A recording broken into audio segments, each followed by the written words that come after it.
Ron Harris here from MuscularDevelopment.com. Coverage of the Olympia weekend brought to you by High Tech Pharmaceuticals. We are here, just wrapped up day 2 of judging. Gee, it started at 10 a.m. It did not finish until 2:30 p.m. And that was only 4 classes. That was Bikini, Men's Physique, Classic Physique, and we finished up with both judging and finals for, I believe, was this the first ever Wheelchair Olympia? Yeah, it's the first one. Yeah. The Arnold Classic had added wheelchair a couple years back, but this is the first time wheelchair bodybuilding has come to that. So I might as well just say the winner of that was Harold Kelly. Harold is pretty much almost undefeated. I think he was beaten once in his entire pro career. He's been beaten once. I think he got 3rd place because he was on Global Muscle a few weeks ago. And I think he's won, I think it's something like... This was his 18th title. I was just about to say it was about a 17th title that he's won. So he's lost 1 show and he's won 18. Okay, so then we actually started off this morning with Bikini. No surprises really. A lot of the usual suspects. A lot of people who have done very well in the past. 3-time champ Angelica Teixeira, obviously a very strong contender to take number 4 today. Also in that first call-out group was the lovely Ashley Kaltwasser, who's won this twice, I believe. The young girl from Canada, Lauralee Chapados, who was 2nd last year, came on strong, looked really good. She's pushing for the title. Jennifer Dory from Canada also looked really good. Janet Layeg was not in the first. Was Janet Layeg in the first call-out? I think she was, yeah, she was, yeah. She should have been, but no, she was there. And you wanted to mention from Brazil, Elisa Puccini. Yeah, wow. I mean, the first call-out was exactly as I predicted on my show a few weeks ago. All the names you've just mentioned were all in that first call-out, as I expected. They all look fantastic, but there was that one girl, number 148, Elisa Puccini from Brazil. I tell you what, she literally, my eye drew to her straight away.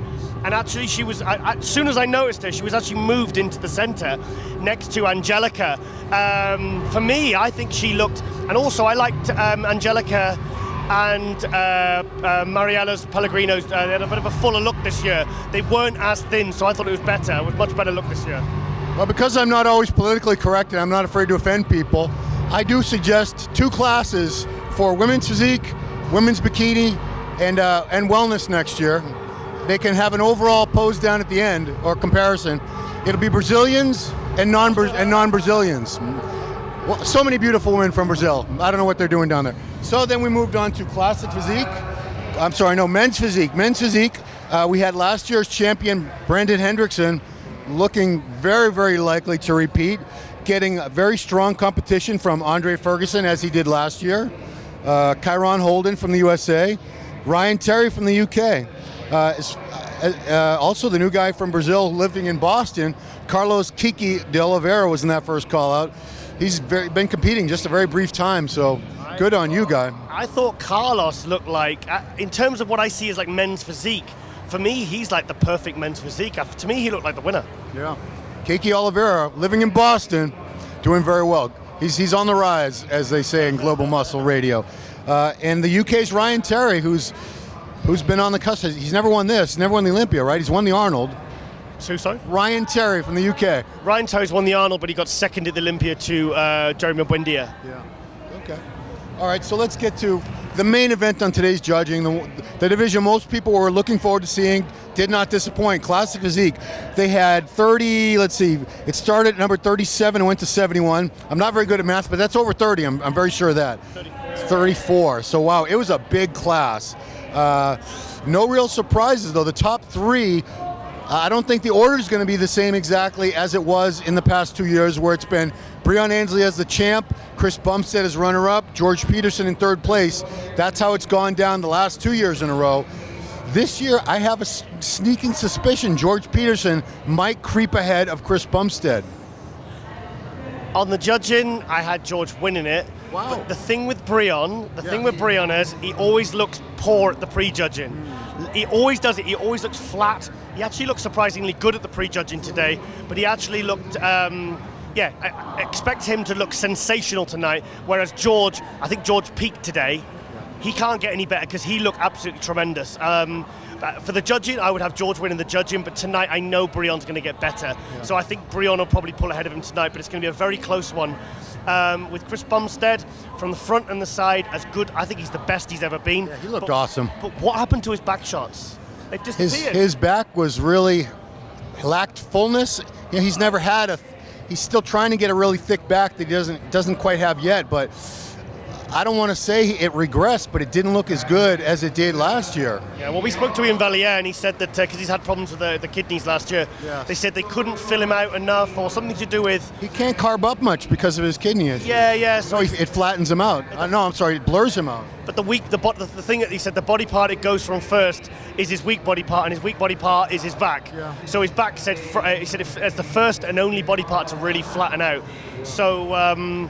So I think the top two is going to be Breon versus George. Third, I think Chris looks absolutely tremendous from the front and the side. Much better than he was last year. Much better. Keon Pearson, the young guy coming on from Georgia, coming on very, very strong.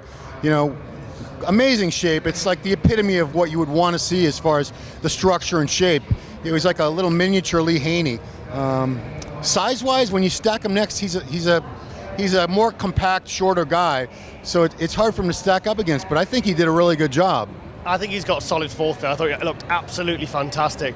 Like I said earlier on in the year, I saw him at the Arnold, and I couldn't believe the gains he made from the Arnold to the New York Pro.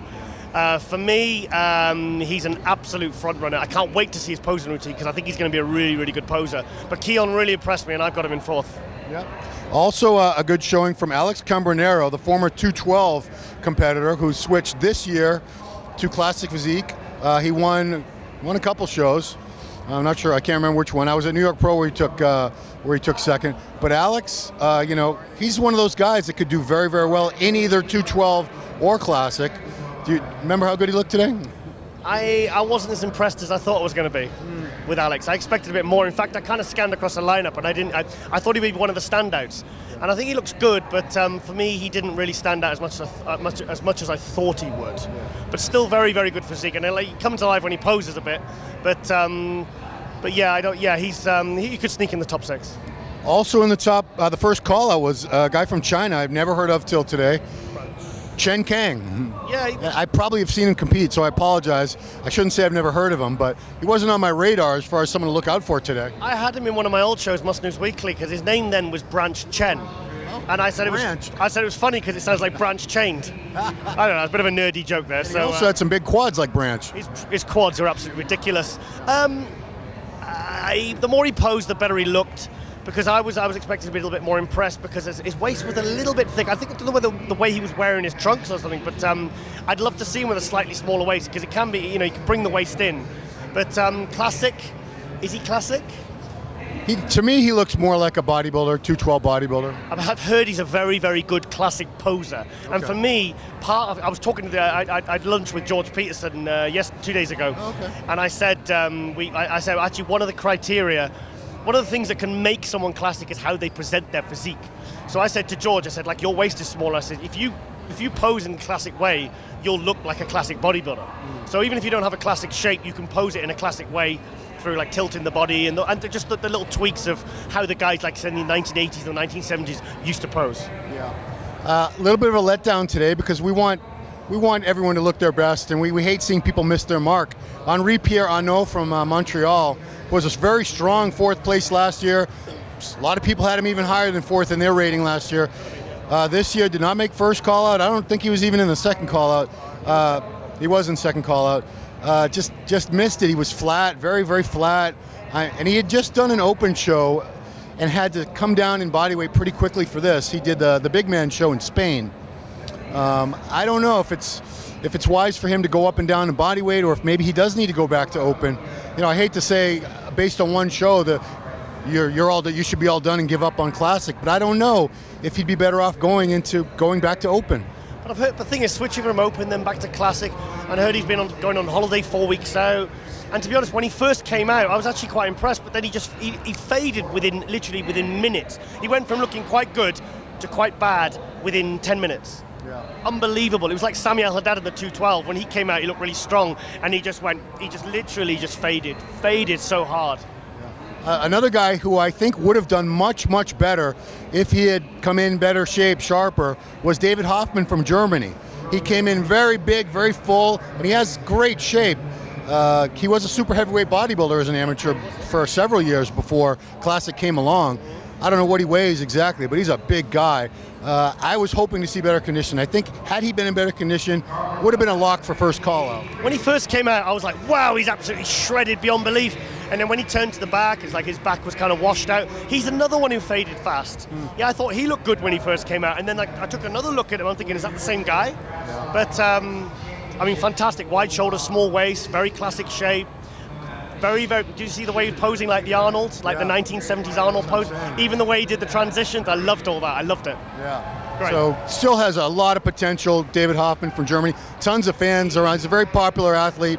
So just hopefully we'll see him come in sharper next time. I tell you who did impress me was Danny Unen. Danny Unen, who was sixth I would place. have him top 6. Yeah, I was. Very good, very good. I was hoping he was going to get a little better look today because that's a classic physique right there. Just tiny little joints. Presents himself very well. Hits a lot of different classic poses. I'd have him ahead of Chen Kang, and I think Chen's going to get placed ahead of him. But I think Danny deserves to be 5th, 6th. Yeah, 5th or 6th would be a bit fair. Very polished. And you know, like I said, moving up or down in placings from the previous year is irrelevant because the lineup has changed. There's a lot of new characters on this list here that weren't here in the show last year. You know, we had first Mr. Olympia, Danny Hester, didn't get much of a look.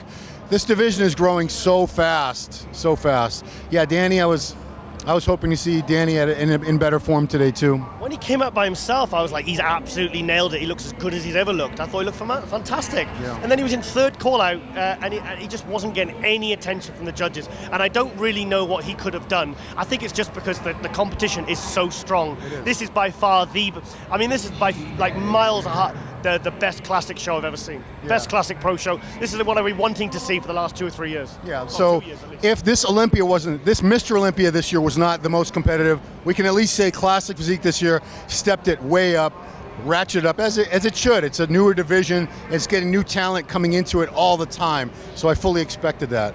Okay, well, we need to wrap it up because finals are starting in just over 4 hours from now. That's how long judging took. You know, this is a big show. This is the best athletes in the world come to the Olympia. So I want to remind you guys to stay on musculardevelopment.com.